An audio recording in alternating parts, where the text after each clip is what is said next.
If you're ready. It says, ask.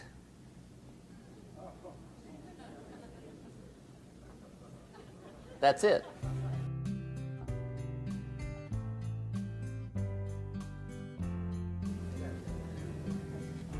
Let me give you a Bible philosophy that teaches how to get whatever you want. That's the title of the next set of notes. How to get whatever you want from the Bible. Now again, I'm an amateur when it comes to the Bible. I'm not a pro. But this I can quote, and I think that'll be sufficient. How to get whatever you want. Here's what it says if you're ready. It says, ask.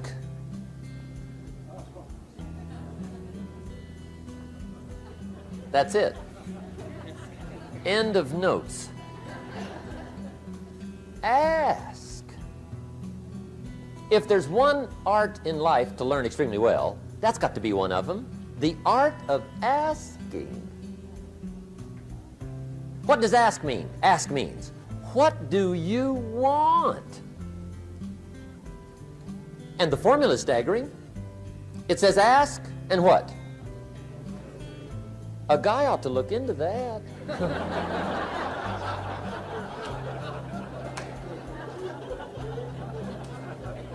He says, yeah, but you work where I work. By the time you struggle home, it's late. You got to eat a bite of supper, watch a little TV, get to bed. You can't sit up half the night. Ask, ask, ask. And the guys behind. See, you've got to be better than a good worker. You've got to be a good asker. Now, let me give you 3 key points on asking and receiving. This can do it. Number 1, asking is the beginning of receiving. Asking starts a unique process, mental and emotional. I don't even know how it works. All I know is it works. It's like pushing a button and all this machinery starts working. I don't know how. It just works. There's a lot of things you don't need to know how. Just work them.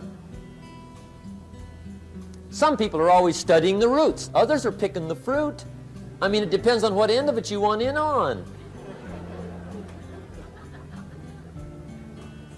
Asking is the beginning of receiving, so start the process. Here's number 2. Receiving is not the problem. Receiving is automatic. Now, if that's true, receiving is not the problem, what's the problem? Failure to ask might be one of your major problems. I don't know. Check it out. The guy says, oh, now I see it. I got up last year and hit it every day, but there's not a scrap of paper with my goals on it. Good worker, poor asker. So you got to change that. Here's number 3. Receiving is like the ocean. There's plenty, especially in California. It's like an ocean here.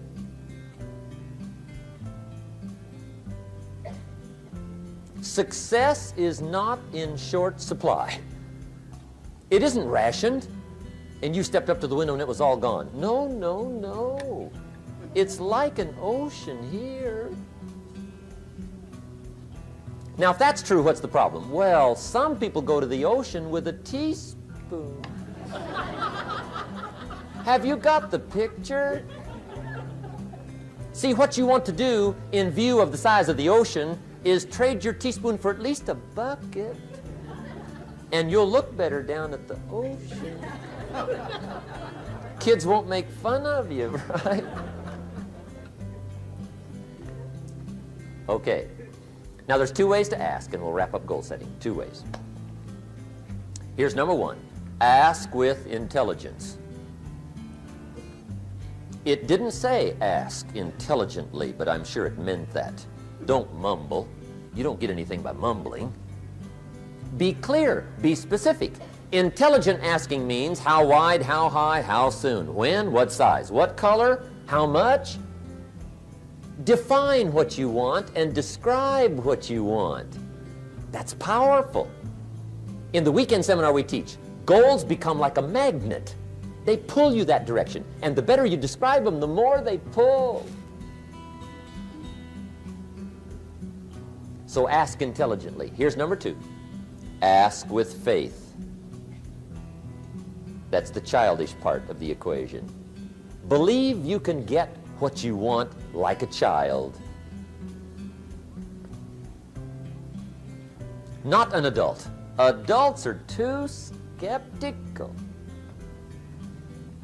So the formula really reads, make plans like an adult and believe in them like a child. And the most incredible things will happen. Just try it for 90 days. Just try it. You can always go back to the old ways. Just try it. Just 90 days, 90 days.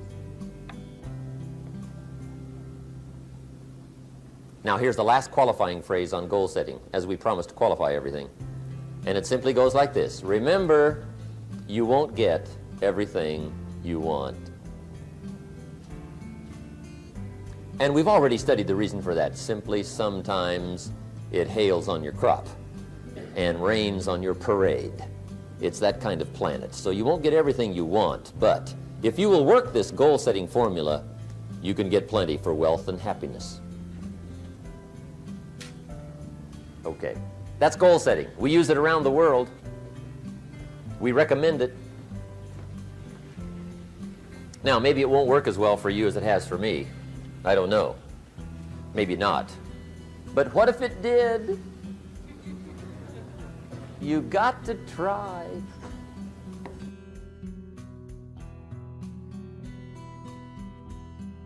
Here's what I've created for my life, and anyone I know has succeeded.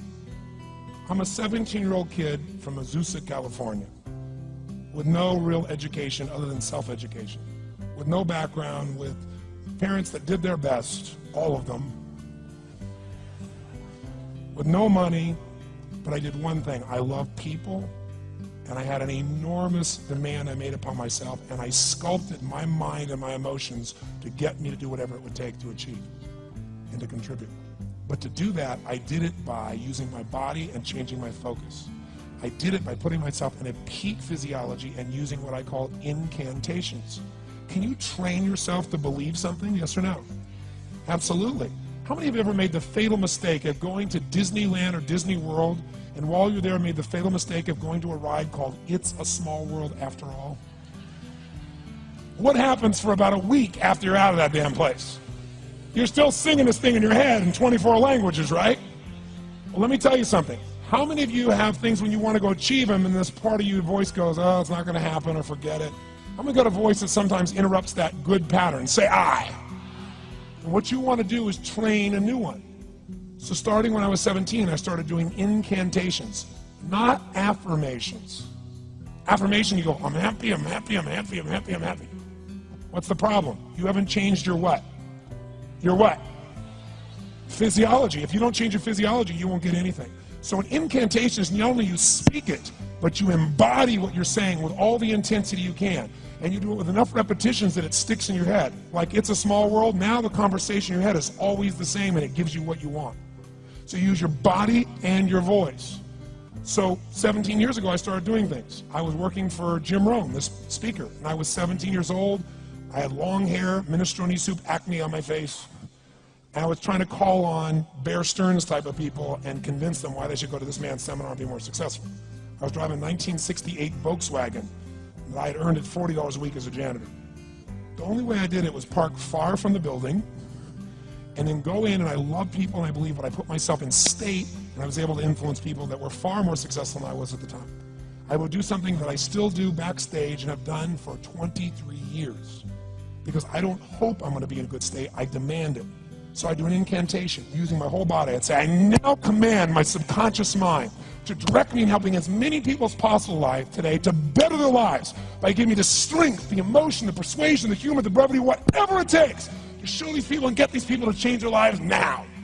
And I would do that literally driving in my Volkswagen to a meeting in LA on the freeway for 40 minutes. People are looking at me, I'm screaming at the top of my lungs. They're going, I know he's a serial killer, I know he is.